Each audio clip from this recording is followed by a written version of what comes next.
Assalamualaikum, ikuti kami pemuda berjalan berbagi ilmu, subscribe, like, and share. Bismillahirrahmanirrahim. Faslun fi furudil musli. Menjelaskan beberapa fardunya mandi. Furudul musli isnani. Fardunya mandi itu ada dua. Yang pertama fardunya mandi yaitu niat. Fardunya mandi yaitu niat inda wasli awwali juz'in minal badan, yaitu niat ketika membasuh awal juz dari badan. Bayan wil junub rob al janabah, kalau orang yang junub itu niat menghilangkan junub. Nawaitul huslah li rob'il hadasil akbari fardun lillahi ta'ala, gitu. Wal haid rob'u hadasil haid awin nifas illam taksid bihil makna syar'i. Juga orang yang haid ini niat juga, niat menghilangkan hadas haidnya atau hadas nifasnya apabila tidak bermaksud dengan makna syara'. Wan nufasa arafu hadasin nifas awil haidi, dan juga harus orang yang nifas ketika dia itu niat mandi maka niat untuk menghilangkan hadas nifas atau hadas haidnya malam taksid bihil makna syar'i. Wa fil wiladah arafu hadasil wiladah, kalau orang yang melahirkan itu juga niat untuk menghilangkan hadasnya melahirkan. Jadi harus ada niatnya masing-masing. Kalau junub ya niat junub, kalau haid ya niat haid menghilangkan hadasnya haid, gitu. Wa yakfi ayyan wi an kulli fardil husli, dan cukup orang itu niat dari setiap satu, yaitu fardunya mandi. Awrab al hadasil akbar, atau menghilangkan hadas besar, rob al hadas, atau menghilangkan hadas saja. Dan niat al husli awit tahar fakot, tidak niat mandi atau sesuci saja, kan tetapi menghilangkan hadasnya itu, menghilangkan hadas haid, menghilangkan hadas nifas, gitu loh. Watajibu ala salisil mani, dan wajib bagi orang yang cercer mani. Kan ada yang cercer itu, cercer kencing, ini kecercer mani. Niyatun nahwil istibahah, niat umpamanya diperbolehkan untuk nahwi istibahah, niat umpama memper istibahah. Wala takfihi dan niyat sabiqah, tidak cukup di salah satu niat yang sudah diterangkan tadi. Kalau orang yang cercer mani ini niatnya istibahah, pakai istibahah, gitu loh.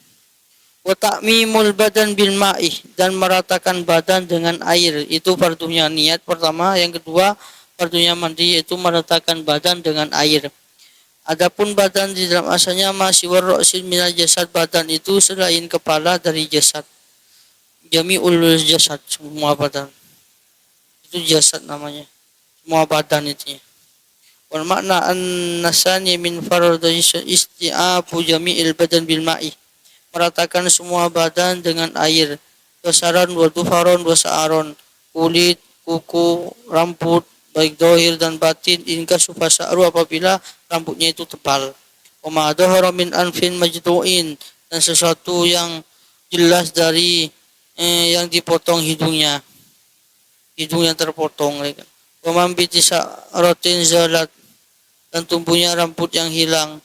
Wasukukin lam yakun laha waurun, dan celah atau lekuk-lekukan yang ada di bagian badan ini harus dibasuh dengan sungguh-sungguh ketika mandi ini. Lekuk-lekukannya ini harus nyampe. Wa ma tahtakul fatil aklafi, yaitu kuncupi orang yang belum sunat. Jadi di dalamnya itu orang yang belum sunat, jadi kunculupnya itu harus juga kena air, maka basuh yang serius.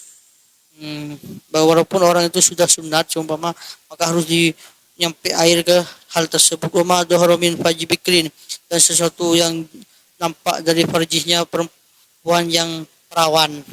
Kalau perawan itu kan enggak begitu dalam, gitu loh, di ujung-ujungnya aja dibersihin.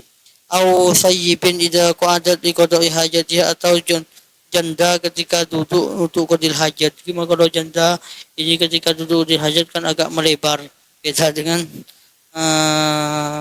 dengan perawan. La batini farjin, bukan batinnya farji, tapi ketika duduk saja, bukan harus ke dalam, enggak.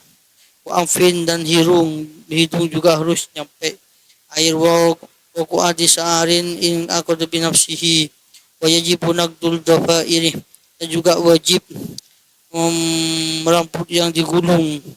Terus ada juga rambut yang digulung ini harus dibuang anunya itu, gulungannya di apa namanya, buang dah gulungannya, diuraikan gitu. Di dalam yasilin ma ila batiniha illa bi, apabila air itu tidak sampai ke batinnya kecuali dengan membuang atau melepas tali rambut itu. Makanya ya apa namanya, perlunya mandi yaitu yang pertama yaitu niat, yang kedua yaitu meratakan badan dengan air, harus rata memang. Hati-hati ketika ada orang itu bertato seumpama, itu tidak nyampe loh air.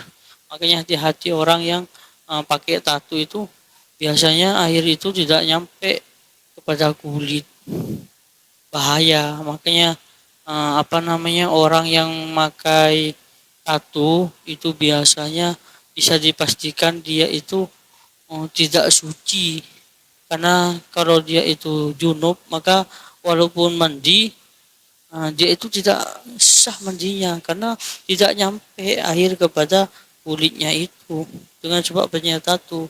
Kecuali bila mana dia itu bertaubat dan dia itu tidak bisa untuk menghilangkan tato itu, sulit. Kalau bisanya menghilangkan dengan iza, menyakiti dirinya sendiri dengan disetrika dan selainnya, itu tidak apa-apa, itu bisa dimaafkan, ada udur. Kalau memang dia itu benar-benar apa namanya,